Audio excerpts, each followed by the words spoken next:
हक नूं खाधा गया, घोटाला किया गया, ਉਹਦੇ बावजूद भी बेशर्मी की हद यह है कि उसे ही मंत्री नूं कांग्रेस द्वारा अपना कैंडिडेट बना देंदी है और चुनाव च चले जाती है। ਜਦੋਂ ਇਹ ਸਰਕਾਰ ਉਸ ਵੇਲੇ ਗੂੰਗੀ ਤੇ ਬਹਿਰੀ ਕਿਉਂ ਸੀ? ਜਦੋਂ ਦਲਿਤ ਬੱਚੀਆਂ ਦੇ ਨਾਲ ਬਲਾਤਕਾਰ ਹੋ ਰਿਹਾ ਸੀ। ਇਹ ਸਰਕਾਰ ਉਸ ਵੇਲੇ ਗੂੰਗੀ ਤੇ ਬਹਿਰੀ ਕਿਉਂ ਸੀ? ਜਦੋਂ ਇੱਕ ਦਲਿਤ ਬੱਚੇ ਦੇ ਮੂੰਹ ਦੇ ਅੰਦਰ ਉਹਨੂੰ ਅਪਮਾਨਿਤ ਕੀਤਾ ਗਿਆ। ਅੱਜ ਪੰਜਾਬ ਐਸੀ ਸਰਕਾਰ ਚਾਹੁੰਦਾ ਹੈ ਜਿਹੜੀ ਸਮੁੱਚੇ ਪੰਜਾਬ ਦੀ ਸਰਕਾਰ ਹੋਏ, ਜਿਹਦੇ ਅੰਦਰ ਦਲਿਤ ਹੋਏ, ओबीसी ਹੋਏ, ਹਿੰਦੂ ਹੋਏ, ਸਿੱਖ ਹੋਏ, ਪੂਰੀ ਸਰਕਾਰ ਜਿਹੜੀ ਹੈ ਉਹ ਸਮੁੱਚੇ ਪੰਜਾਬੀਆਂ ਲਈ ਹੋਏ। ਪੰਜਾਬ ਦੀ ਲੋਕੀ ਉਹਦੇ ਅੰਦਰ ਆਪਣਾ ਭਵਿੱਖ ਵੇਖਣ और भारतीय जनता पार्टी ही ऐसी सरकार दे सकती है। ऐसी सरकार बनाने दे लई पंजाबियों का जो स्नेह, जो प्यार और जो मुहब्बत सानू मिल रहा है, दिन प्रति दिन साडे प्रति एक विश्वास का वातावरण पैदा हो रहा है और ये साडा भी कर्तव्य है कि नवी जिम्मेवारी लैन दे लई असी सारे तैयार रहिए और इस देश के अंदर पंजाब का जिहड़ा गौरव सी, पंजाब नूं जानिया जांदा सी वीरां दी धरती दे रूप च, पंजाब नूं जानिया जांदा सी अंतरराष्ट्रीय खिलाड़ियां दे लई, पंजाब नूं जानिया जांदा सी अन्य प्रदेशों का दे पेट भरन दे लई। हरित क्रांति के अंदर जिस प्रकार पंजाब की भूमिका रही उन्होंने भुलिया नहीं जा सकता। लेकिन अज पंजाब का व्यापार, अज पंजाब की इंडस्ट्री, क्योंकि अमन नहीं है, शांति नहीं है, भय का वातावरण है, दिन दहाड़े दुकान के उत्ते गोलियां चल जांदियां, दिन दहाड़े व्यक्ति रात नूं घरों बाहर नहीं निकल सकता। ऐसे वातावरण तो पंजाब नूं कढना, व्यापारी नूं, इंडस्ट्री नूं ये लगे कि वो सुखद वातावरण है और वो फ्री होके अपना काम कर सकते हैं। इस करके असी राज मंगते हैं। अज पंजाब नूं सत्ता का परिवर्तन नहीं, व्यवस्थावां दे परिवर्तन की जरूरत है। पंजाब का दुर्भाग्य रहा कि पंजाब च सरकारां आंदियां रहियां, सरकारां जांदियां रहियां, लेकिन पंजाब दे मुद्दे नहीं बदले। सरकार बदली, व्यक्ति बदले, दल बदले, लेकिन पंजाब नहीं बदलिया। आज तो 10 साल पहला भी, 20 साल पहला भी पंजाब के अंदर जेड़े मुद्दे सी वो मुद्दे अज भी मुंह फाड़े खड़े ने। भ्रष्टाचार उस वेले भी मुद्दा सी, अज भी भ्रष्टाचार मुद्दा है। भ्रष्टाचार के अंदर जिस प्रकार इलीगल माइनिंग हुई है, जिस प्रकार मैं देश के प्रधानमंत्री जी और आप जी के विचकार बहुता ना रहिंदा होया, आप समुचे पंजाबियों वालों पंजाब की इस वीरां की धरती ते, गुरुआं की धरती ते उन्होंने स्वागत करदा, जी आया आखदा, सत श्री अकाल कहना, जय श्री राम कहना और समुचे पंजाबियों वालों जोरदार ताड़ियां मार के पंजाबी स्टाइल के अंदर उन्होंने स्वागत करते हुए उन्होंने अगे निवेदन करदा कि अज की इस वर्चुअल रैली नूं संबोधन करन। जय भारत, जय हिंद।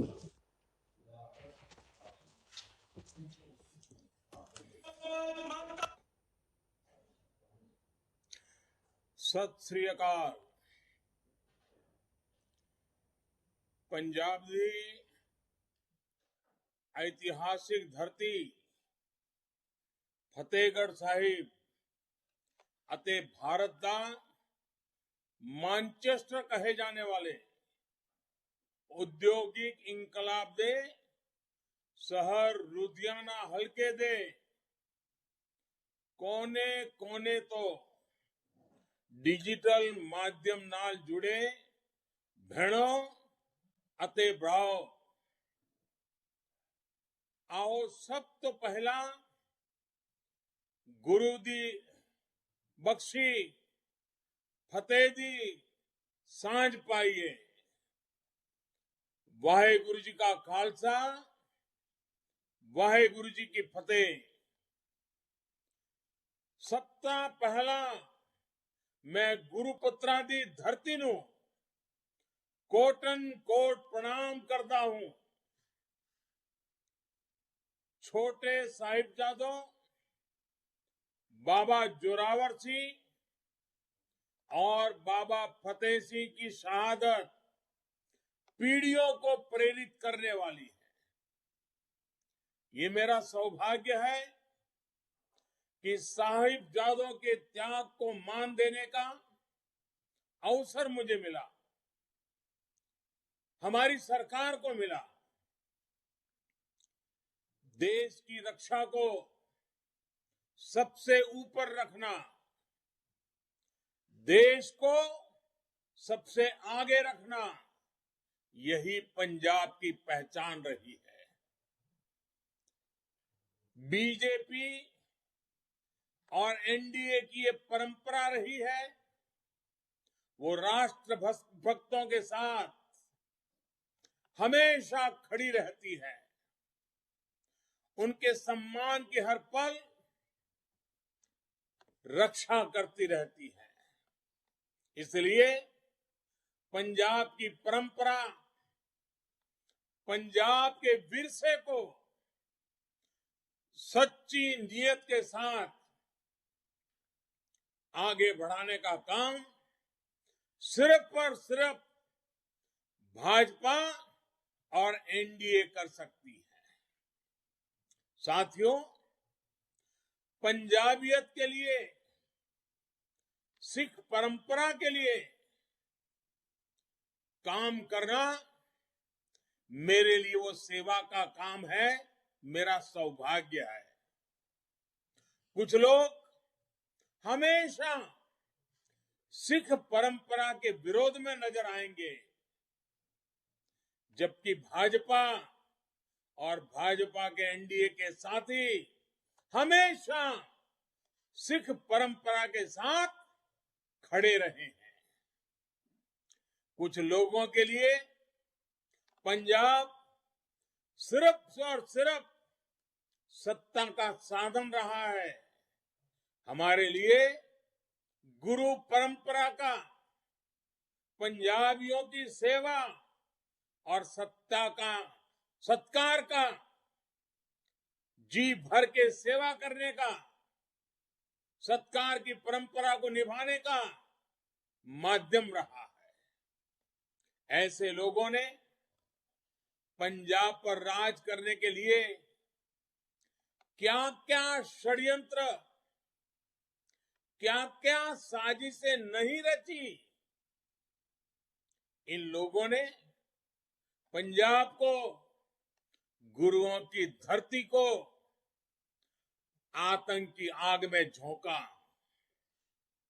हमने दुनिया भर में सिख आस्था को बढ़ाने के लिए ईमानदार प्रयास किए। कांग्रेस ने सिखों का नरसंहार किया, हमने नरसंहार के दोषियों को सजा दिलाई। कांग्रेस करतारपुर को भी भारत में न रख सकी, हमने करतारपुर की राहदारी खोल दी। ऐसे अनेक उदाहरण हैं, अनेक उदाहरण मैं गिना सकता हूं, जो पंजाब के गुरुओं के मान सम्मान को लेकर हमारी निष्ठा और सच्ची नीयत को दिखाते हैं। भाइयों और बहनों, पंजाब के लिए ये चुनाव क्या सिर्फ एक नई सरकार बनाने भर के लिए है? क्या ये चुनाव सिर्फ एक नया मुख्यमंत्री बनाने भर के लिए है? क्या ये चुनाव सिर्फ नए एमएलए, नए मिनिस्टर चुनने के लिए ही है? जी नहीं, ये पंजाब में विकास की गति तेज करने और पंजाब को अनिश्चितता की स्थिति से बाहर निकालने के चुनाव है। एनडीए आज पंजाब में असली बदलाव के लिए मैदान में है। भाजपा के नेतृत्व में एनडीए की पूरी टीम इस मकसद के साथ संकल्प लेकर के आपके बीच आई है। अब भाजपा अपने साथियों के साथ पंजाब के विकास के लिए, पंजाब के लिए विकास और विश्वास का नया और पुख्ता रोड मैप लेकर आई है। पंजाब के लिए एनडीए ने अपने 11 संकल्प सामने रखे हैं। ये 11 संकल्प हर उस पंजाबी के हैं जो पंजाब और पंजाबियत की बात करता है। मैं कुछ संकल्प जो भारतीय जनता पार्टी और एनडीए के साथियों ने रखे लिए हैं वो आज आपके सामने रखता हूं। हमने संकल्प लिया है बॉर्डर एरियाज का विकास करने के लिए बॉर्डर एरिया डेवलपमेंट अथॉरिटी का गठन किया जाएगा। हमने संकल्प लिया है पंजाब के विकास के लिए अगले 5 साल में केवल इंफ्रास्ट्रक्चर पर 1 लाख करोड़ रुपए खर्च किए जाएंगे। एनडीए का संकल्प है आतंकवाद पीड़ितों की सहायता के लिए, आतंकवाद के कारण जिन्होंने अपने स्वजनों को खोया है ऐसे परिवारों के लिए आयोग का गठन करेंगे। हमारा संकल्प है पंजाब में हर गरीब को पक्का घर देंगे। हमने संकल्प लिया है कि केंद्र और राज्य मिलकर बेहतर तालमेल के साथ सीमा पार से आने वाले नशे और हथियार सप्लाई को रोकेंगे। साथियों, आज एक तरफ भारतीय जनता पार्टी और एनडीए है जिसका लक्ष्य है नवा पंजाब। इतिहास गवाह है पंजाब की मजबूती देश को मजबूत करती रही है। मैं पंजाब की माताओं, पंजाब की बहनों, पंजाब की बेटियों से विशेष रूप से कहना चाहता हूं, नशे की जिस समस्या ने आपको, आपके परिवार को तबाह करके रखा है, जिसके कारण आप परेशान हैं और आप लोग जिससे पंजाब को आजाद कराना चाहती है, जिससे अपनी संतानों को दूर रखना चाहती है, पिछले चुनाव में जिन लोगों ने नशे के संबंध में भांति भांति के भाषण किए और चुनाव समाप्त होते ही खो गए, उन्होंने आपकी तो मदद नहीं की, उल्टा इस कमी को, इस बीमारी को दिल्ली के नौजवानों तक पहुंचा दी। वो लोग आज फिर वहां पहुंचे हैं और यहां आकर मीठी मीठी बातें करके आपसे फिर वोट मांग रहे हैं। ऐसे लोगों से पंजाब को बहुत सतर्क रहना है। भाइयों और बहनों, पंजाब को आज कोरे वायदे नहीं चाहिए। एनडीए सरकार के, डबल इंजन की सरकार के ईमानदार इरादे चाहिए, ईमानदार प्रयास चाहिए। पंजाब को आज हर स्तर पर आधुनिकता की जरूरत है। ये काम कांग्रेस के बस का नहीं है। और जिन्होंने दिल्ली को झुग्गी झोपड़ी में परिवर्तित करने का बीड़ा उठाया है, उनका तो बिल्कुल नहीं है। कोरोना काल में आपने देखा है कि कैसे कांग्रेस अपने कैप्टन साहब के अपमान में ही ऊर्जा लगाती रही। ये काम उनके बस में भी नहीं, जो दिल्ली तक को नहीं संभाल पा रहे। ऐसे में पंजाब के सामने अगर कोई मजबूत विकल्प है, पंजाब के हितों के लिए अपने आप को खपाने वाला कोई विकल्प है, तो विकल्प है भाजपा और एनडीए। हम 21वीं सदी का स्वर्णिम भारत बनाने में, आत्मनिर्भर भारत बनाने में जुटे हैं। इस विजन का पंजाब बहुत अहम हिस्सा है। जब यहां विकास का डबल इंजन लगेगा, तो पंजाब में विकास की गति भी बढ़ेगी और प्रगति भी आएगी। साथियों, एनडीए के पास नवा पंजाब का विजन है और काम का ट्रैक रिकॉर्ड भी है। केंद्र सरकार की मदद से पंजाब के अमृतसर में आईआईएम और भटिंडा में एम्स बनाया गया है। दिल्ली अमृतसर कटरा एक्सप्रेस वे भी पंजाब के कई जिलों से गुजरेगा। इस एक्सप्रेस वे की लागत में से लगभग 40,000 करोड़ रुपया सिर्फ पंजाब में लगने वाला है। इससे कई जिलों में उद्योगों को बढ़ावा मिलेगा। अगर पंजाब में काम करने वाली सरकार हुई, तो नई फैक्ट्रियां भी वहां आएगी। कभी दूसरे प्रदेशों के नौजवानों को रोजगार देने वाले पंजाब से आज पलायन शुरू हो गया है। ये हालत भी उद्योग और इंफ्रास्ट्रक्चर के विकास से ही बदली जा सकती है, पलायन रोका जा सकता है। भाइयों और बहनों, यहां मंडी गोविंदगढ़ पारंपरिक रूप से स्टील सिटी के नाम से प्रसिद्ध है।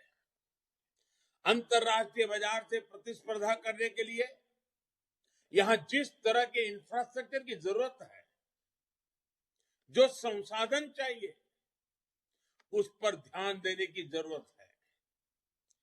भारतीय जनता पार्टी एनडीए सरकार वन डिस्ट्रिक्ट वन प्रोडक्ट, इसके तहत इस तरह के सभी औद्योगिक केंद्रों का विकास करेगी।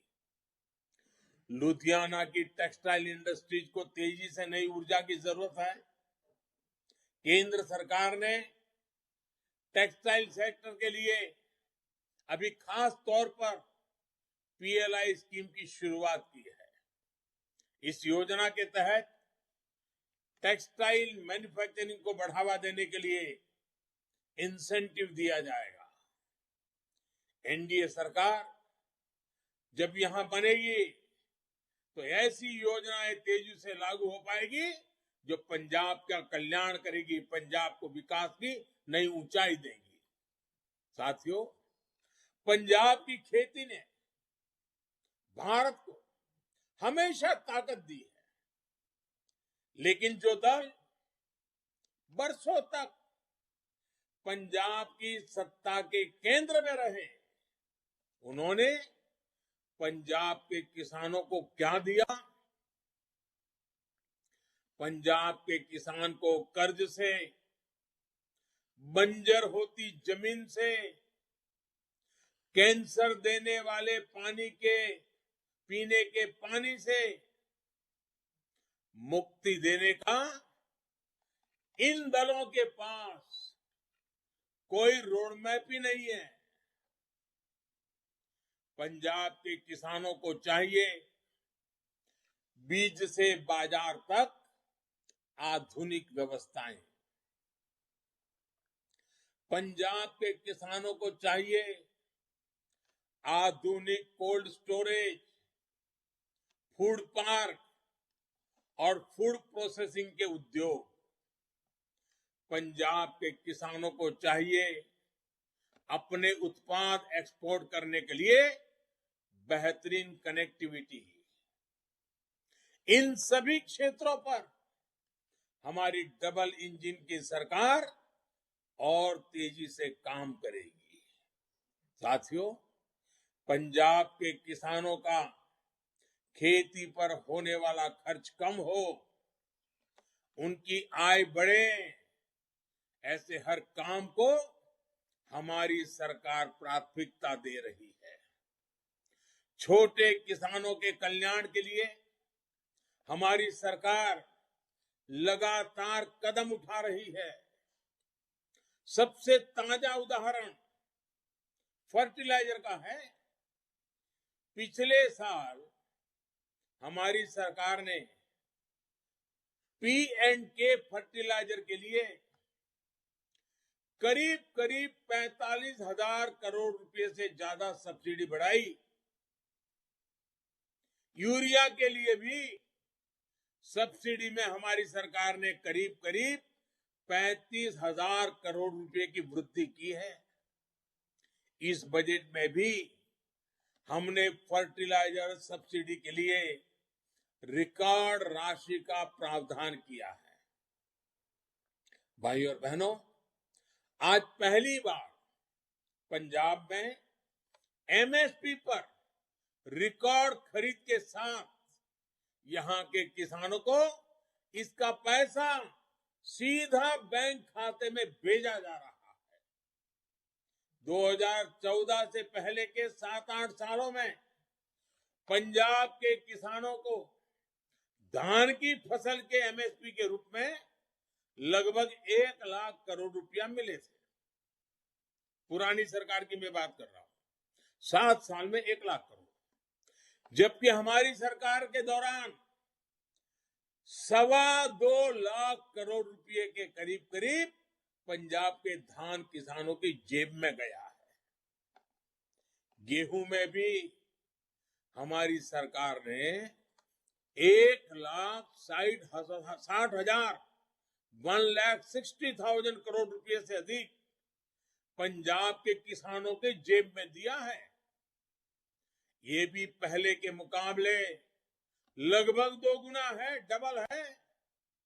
भाइयों और बहनों, पंजाब जिस विकास का अधिकारी है, पंजाब जिस ऊंचाई का अधिकारी है, उसके लिए मैं आज आप सभी को में से आपका सहयोग मांग रहा हूं। समानता और साझीवालता की जो सीख हमारे गुरुओं की है, उस पर चलते हुए हमें नवे पंजाब के निर्माण के लिए जुट जाना है। आत्मनिर्भर भारत के लिए एक सशक्त पंजाब का निर्माण बहुत जरूरी है। इसलिए आपको सबका साथ, सबका विकास वाली सरकार को चुनना है। जो लोग पंजाब को अस्थिर करना चाहते हैं, उनसे आपको सतर्क रहना है। मैं विशेष रूप से अपने नौजवान बेटे बेटियों से आग्रह करूंगा, ये आपके भविष्य के लिए सही फैसले का समय है। इस समय को हमें गंवाना नहीं है। हम मिलकर नवा पंजाब बनाएंगे। इसी विश्वास के साथ मैं फिर एक बार आप सबको बहुत बहुत शुभकामनाएं देता हूं।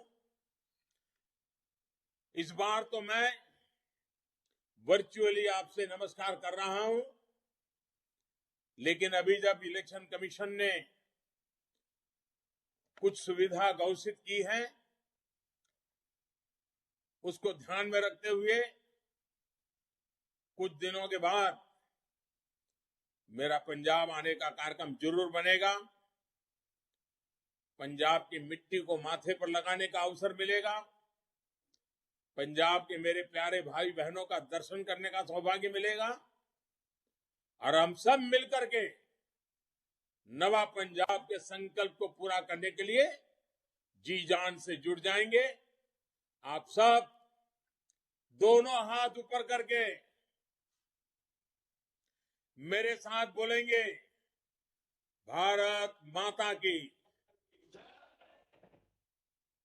भारत माता की,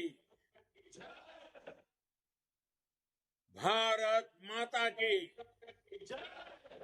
बहुत बहुत धन्यवाद।